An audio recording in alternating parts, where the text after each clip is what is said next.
Hi, everyone. Welcome to Waste 360's Nothing Wasted podcast. On every episode, we invite the most interesting people in waste, recycling, and organics to sit down with us and chat candidly about their thoughts, their work, this unique industry, and so much more. So thanks for listening and enjoy this episode.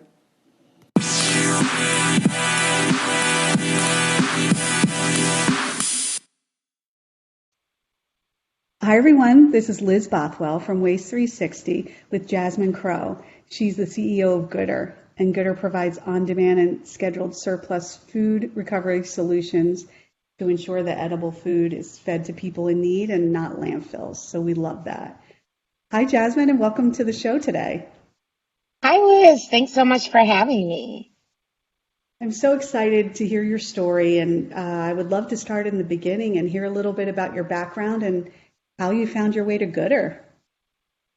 Well, I'm excited to be here. You know, my story is such an organic one. I was feeding people that were experiencing homelessness on the streets of downtown Atlanta, and I was also feeding senior citizens who were experiencing hunger strictly just because they didn't have excess income.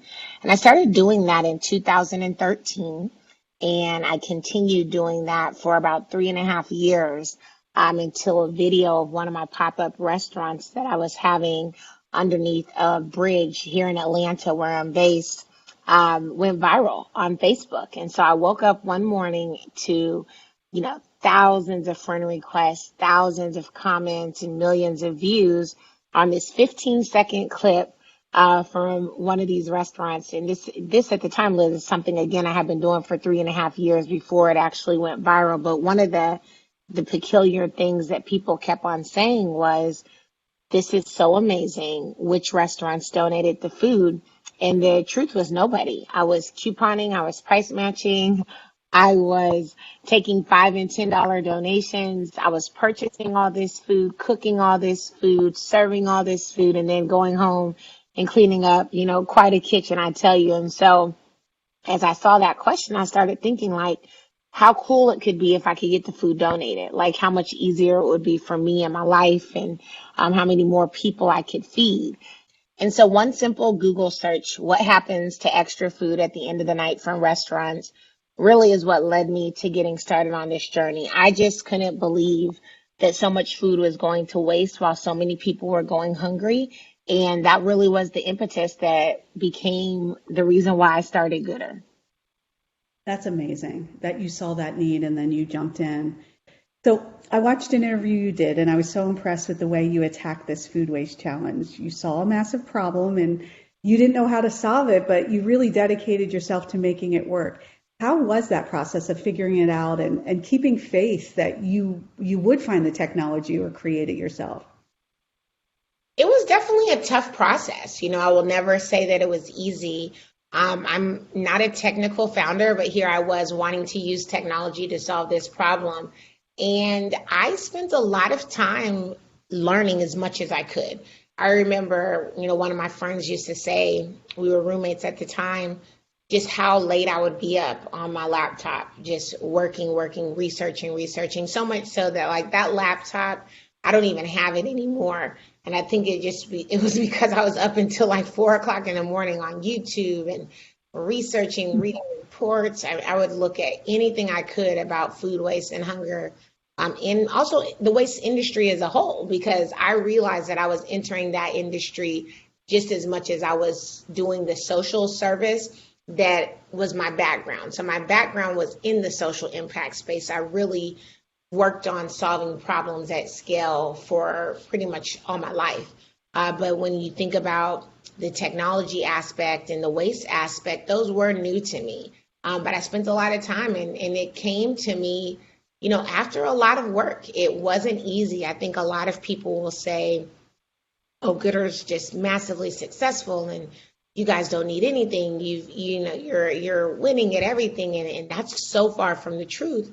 Because the reality is we need a lot. We're still very new. We still have to get people to believe that this could be, a real business and that this is a viable opportunity and we can solve hunger in different ways. So it's definitely been a lot harder than I think people have thought it has been for me. Oh, I bet. Everyone sees current success, right? They don't realize the sweat and tears that goes into it You for never years do. before. You never do. And how about the technology behind Goodr? I read some blockchain. Can you talk a little bit about that? Yeah, so what Goodr does is we have a secure ledger and a followed chain of custody for how our food moves. So we really are looking at two things. One, we're dealing with tax incentives. So businesses that donate food to Goodr have the ability to write off a percentage of what that food actually costs them. And so what we have to do is make sure that our clients can never go back and say, hey, that day we donated 10 pizzas, go ahead and change the number to 100, so that we could get a larger tax deduction. So it always has to be verified in our chain. Also, we're allowing our drivers to be tracked by any of our users so that they can see where the food is at all times, see how fast it moves. Once the food actually is delivered to one of our partners, they sign for it like they would a UPS package. And then a lot of information then gets distributed into our clients' dashboards, including what those items were, the tax value of those items, all of that. So that's essentially kind of what we've really built. Very cool. And then I know you recently tweeted that Goodr is building heat maps and that your data of food recovered can show customers their actual impact. How do you see that working and when will you guys roll that out? We are looking at doing that probably within the next year. I think where we are now is just really needing to raise more funding. But we're showing a lot. Our customers are able to see a lot of their impact right now. So they can see the items that are going to waste the most. They're able to see the pounds of food that they diverted, the meals that they provided. Goodr also handles organic waste. So we also take food that's non-edible as well. Our first recourse is always to get the most edible food to people in need, but we compost, we get food to animal feed. So we really are a one-stop solution for a customer's food waste needs. That's amazing because organics recycling isn't always easy. How did you roll out that diversion plan? You know, we became a B Corp in 2019, and our mission has always been feed more, waste less. And I remember saying to the team, you know, we're leaving a lot of food behind. By only getting the edible food, we're leaving a lot of food behind for these clients. And it was just evident that there had to be more food that was going to waste. And so what I began to kind of surmise is that if we offer the solution to handle all of the food waste, will really help them address food waste at a greater scale. If we're only taking what's edible, then what's non-edible most likely is still going to landfill. So it's not helping us with our overall mission. It took a lot. We had to, develop relationships with a lot of MRFs. We began reaching out to local farms, local urban gardens, urban farms, making sure that we knew who was composting, what was the capacity that they could take. We then began to order bins and kind of set up our own operation in the metro Atlanta area. And then we started reaching out to other providers across the nation, and where we were not doing business, we would essentially just contract them out. And that's how we got started in it. Oh, I love that you took that extra step, Jasmine. That's huge. Thank you. And you've had some high profile partnerships with people like the Saints wide receiver Michael Thomas and the WNBA. How helpful is that in spreading awareness for your efforts and Goodr itself? I think it's great. Goodr has some amazing clients, clients that work with us both on the food waste side, but also clients that work with us on the hunger relief side. And that's how we've been working with, the New Orleans Saints, Michael Thomas that you referenced, also the WNBA and the NBA. And then we work with clients like Six Flags and Wellstar and the Atlanta airport to make sure that we're addressing their food waste. So we have a really good, client base. It does help. Sometimes just getting one customer is the hardest thing for so many businesses. And so I'm really grateful for every customer that we receive because it's through them that we get other customers. And it's through their word of mouth and them saying like, hey, I worked with that company, Goodr, they were amazing, that helps us grow. And so I'm always really grateful for that. Oh, I bet. That's fantastic. So let's talk COVID-19 a little bit. How did the pandemic impact your work since there seemed to be an even bigger need. And I know you work with a lot of waste generators like schools and commercial outlets. Yeah, let me just say it definitely impacted my work so much so that I felt like I remember March 8th like it was yesterday because that was the day Georgia essentially went on quarantine lockdown, and I kept on thinking like we're going to go out of business. Like I was just kind of watching the whole world shut down and thinking like every customer that we focus on. So Goodr's focus is really large food in one location, large amounts of foods, large venues. That was kind of our focus. We believed going restaurant to restaurant wasn't going to be sustainable and we wouldn't be able to scale fast enough. And our focus was really airports, convention centers, stadiums and arenas, big event locations, hotels, colleges and universities, theme parks. So the bigger the venue, the better. And then, of course, it was like, hey, we need to socially distance and we don't want to have large venues staying open. And so I was very afraid that we wouldn't make it through the pandemic. And during that time of fear, I really just thought to myself, like, Jasmine, this is what you're the best at. You really know how to be a helper and help people. And there's going to be a lot of people in need. Think about all of the businesses that are closing and people that are going to be without work and are going to need food and need your help. And so I went to Twitter that very next day and I said, hey, like if your business is shutting down, please reach out to Goodr, allow us to get that food because there's going to be a lot of people in need. And so many people started calling and reaching out to us. And what I did is I also asked people on social media, would they be willing to sponsor pickups, sponsor our costs so that we can still pay our drivers to go and get this food. And a lot of people did just that. And so we ended up getting massive amounts of food. I mean, something like almost 1 million pounds we received in the first month or so. We were clearing out huge, stadiums that see 80,000 people, NASCAR stadiums, football stadiums, basketball arenas, colleges and universities, you name it. I mean, we were just indotted with so much stuff. We started then getting calls from places like Cisco and, that had all the food that they essentially used to take and deliver to the restaurants and the convention centers. And now they couldn't sell it and they were trying to get it donated. So that was how we first, started to see this uptick in business. And then I started thinking about all the kids, that were going to need access to food. And going back to what I said, that hunger was not an issue of scarcity. It was a matter of logistics. And so I reached out to one of my contacts that happened to be working with the Atlanta Public School District, and that became one of our very first clients on our essential food distribution channel of our business. And so what we did is we would pick up all the excess meals that the schools would prepare, and then we would deliver them directly to the doors of students. So the schools essentially were offering a free pickup of breakfast and lunch for families, but so many kids ride the bus to school every day. Their parents don't have cars. And so how were they going to get access to food if we didn't bring it to them? And that's what we did. Wow, so thoughtful. Oh my goodness. I can't believe how much thought you put into all of this. Amazing. Well, thank you. And then how do you think we're doing now compared to when the pandemic first started in terms of like the food supply, food waste?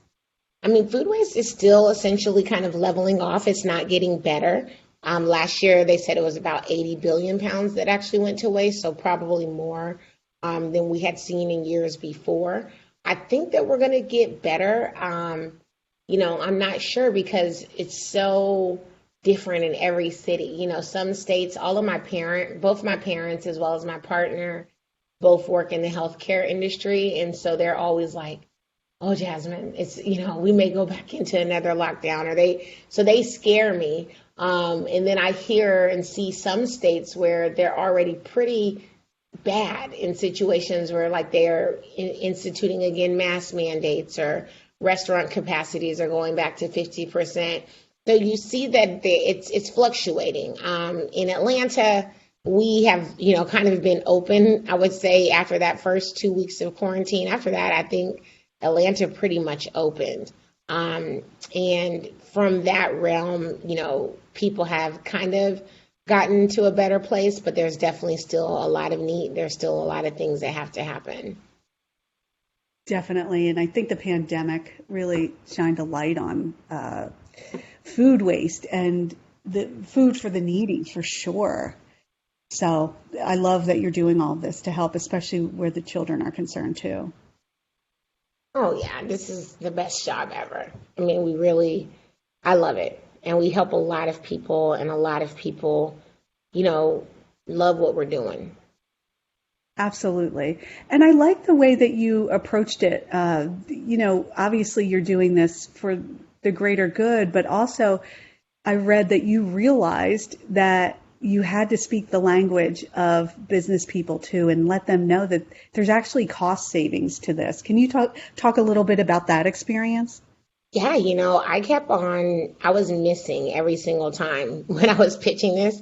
And so I started to think like, what am I doing wrong here? Why am I not getting these businesses to come and join me to solve hunger? Like I couldn't believe it, right? Because I was like, this is the greatest thing in the world. We all should be trying to end hunger. We all should be trying to help our neighbors, have access to food. And so what I realized is that I had to go back to like what I learned in graduate school, and my MBA program was called WIFM, which is what's in it for me. And that's how a lot of business people think. And so I had to come back to them and say, hey, this is what's in it for you.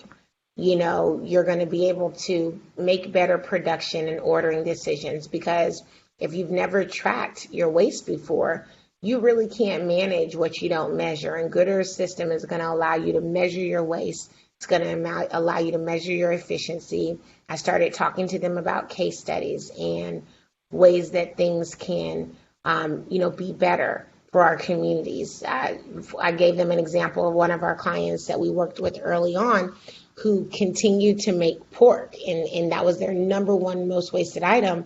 Until finally I went back to them and I said, hey, chef, like, listen, look at your data over the last 4 weeks. The number one most wasted item that you're pushing out is pork. I think people that work here don't eat pork as much anymore. And he was like, that's so true. And they were able to change their menu. So giving them that kind of insight back, talking to them about the tax incentives, talking to them about their reduced waste bills, because food is heavy. It brings rodents. You're going to get a lot more pickups. So if we can help you reduce the amount of food that you're putting in your actual bins, now we can help you potentially save on your overall waste spend. And then I just talk to them, sadly, sometimes about the hunger element last. And almost just like, this is the cherry on top. Amongst everything else, you're going to improve your carbon footprint. You're going to be more sustainable. You're going to help your neighbors. You're going to save money. You're going to be more productive, and you're going to help fight hunger. That's kind of how I had to change it. Absolutely. And hey, the end goal is still the same, right? But now you're just getting more people interested because you had to speak their language and like you said, what's in it for them. Exactly. So how is the capital funding part going for you? I constantly hear how women and minority women receive such a small percentage of the overall capital. How's it going for you? I mean, it's not going great. I definitely think that Goodr has been really traditionally underfunded, given what we've done and how we've really built a business. With that being said, I feel like I'm a big person in just like manifesting and affirmations and what's coming for me. So I do believe that something great is coming for us, and that we will find the funders that really want to get behind this. But until then, what we've really focused on is customers. And, I've told my team, hey, if it's going to be hard for me to fundraise, if it's going to be hard for me to get investors, then what we've got to focus on is customers. A lot of times I'm always getting compared to like, there will be companies in other parts of the world, right? So in Sweden, there was a startup that does similar work to Goodr, and they had raised like, $10 million. And I remember one of my investors sending it to me like, hey, look at this. Or another investor sent me a story about another startup that started also in Europe that had raised like $40 million. And they're like, oh, what's the difference between you guys? And I was like $40 million. Like that's the difference. They've raised $40 million. Like that is what's the difference between us. So I think sometimes it's like getting those things through are always unique. But for the most part, like I said, I feel really good about the work that we're doing. And, I think at some point people will as well. Good. Oh, I'm sure you're right about that. And then do you have any advice to other women out there who are discouraged by all the no's and lack of interest? I took over 200 meetings, 218 meetings exactly was the number that I took. And I always remember that because my birthday is February 18th. So 218 is a day that I just always kind of know. And so when I finally started tracking the meetings based off of, calendar invites and phone calls and all of that stuff. And I think I started tracking pretty early on. Like I maybe started tracking after like 20 meetings. So by the time I got to 200, I was like, this might not happen for me, but I just continued to keep going because I still had investors that were meeting with me. And really what it takes is just one. It really takes just one investor to say yes. And so my advice is to keep going. If you get one yes, sometimes that FOMO kicks in for all the other investors and they're like, oh, what does that investor see that maybe I don't see? I've got to be part of this as well. And so even though it took me over a year to raise just $1 million, so not even a lot of money, Liz, so just a very small, amount of money to kickstart the business. Once I did get that first yes, probably within 2 to 3 weeks, everybody wanted to be involved at that point. And so that's what you're looking for. You're going to get a lot of no's before you get the yeses. My mom always used to say you're going to kiss a lot of frogs before you find your prince, and it's very similar in the startup realm. So, I got those no's and you're going to get them too. I say that to women and women of color all the time that it's not easy, but it's worth it. So once you finally do get the money to go after your business and hire people and build your vision, nothing is better than that. And I always say to myself, while I think Goodr is going to be extremely successful, I think this is a multi-billion-dollar opportunity. The waste industry is a huge industry. 27% of everything in landfills right now is estimated to be food. So I think that we have a lot before us, but I always just say every single day that my business is in business, someone who would not have otherwise had a meal gets to eat because of Goodr. And we are making societies that we serve in better. The environment is better. We're helping to reduce CO2 emissions. We're helping to save water. We're doing a lot of different things that are really inherently good. And at the end of our business, however it goes, of course, I would love to see us one day IPO and, go all the way to the top. Along the journey, we've done so much good that I'll always just be proud of what I've done. And I think that's what everyone who has a business idea has to think about, is how happy they'll be if they get to where they want to be. Absolutely. And I just love your story because it's so much about persistence and being optimistic and knowing that, and patient, really. And that's the story of a true entrepreneur, I think. Moving quickly, but being patient until everyone sees that it's viable. Oh, 100%. And it's going to take time. And that's the thing that, people just got to know. It's going to take time, but it's always worth it. I'm always proud to say, we've done a lot more in revenue than we've ever raised in investment. And that makes me feel really good. Oh, and it should. Yeah, it makes me feel good. Because we've kept the power of our company and, it just sounds really great. Oh, it definitely is. Oh, I can't wait to continue to watch you grow. It's going to be awesome. And then we talked a little bit about this, but food waste is such a large contributor to climate change. And it's funny now that I'm in this industry and I get a lot of questions about recycling and sustainability. So I can imagine family, friends, random cousins asking you about climate change advice and food waste. What are some solutions that you think we can all consider in our own lives to offset this?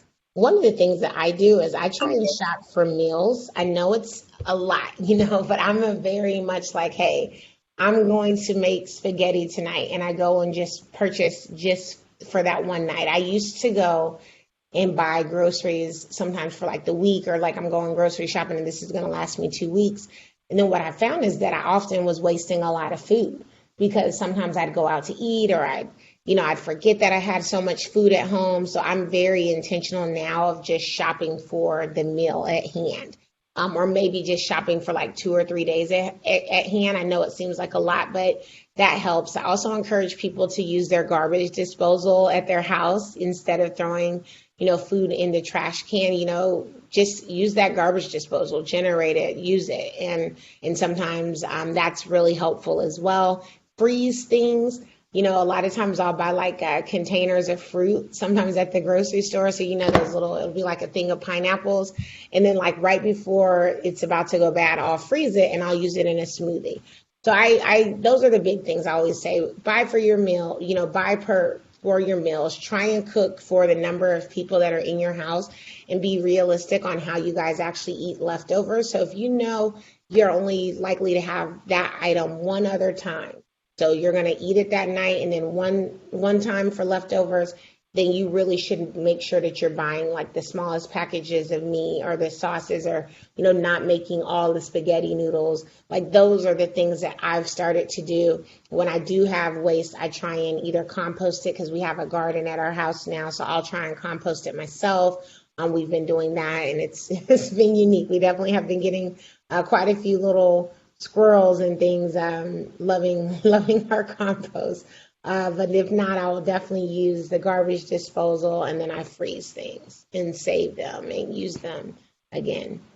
That's all great advice. And I'm with you. I used to shop a week at a time, and I have two growing boys, and I thought they would just eat everything and I wouldn't have a food waste issue. But with sports schedules and everything else, I'm just better off every couple of days going like you. Yeah, it really is the best thing to do. I mean, I was terrible. And I challenged myself personally to be a zero waste in my house person once I really got involved in this company. And so it took a lot and it still does. But I do really good. Like if we go out to dinner, we eat our leftovers. Like if we take food home, we eat it. Like that's the thing that we try and do. And I tell you, a lot of people hate going out to dinner with me because they always try and eat all their food. So it's I think I've scared people into wasting food, into not wasting food, should I say. Hey, I love it. You're having an impact, right? So what's next for you and for Goodr? We are still expanding. We want to be everywhere. I see that Goodr should be in every city, every state, every country, because hunger and food waste exist everywhere, and I believe that we should as well. We're going to definitely, try and raise some additional funding, hire more people. We've just won a really great contract that we can't really speak about yet, but it's with a large university and healthcare system. So we'll be helping this will be probably the first university in the nation to be zero waste and zero food waste alongside that. So I'm excited about that.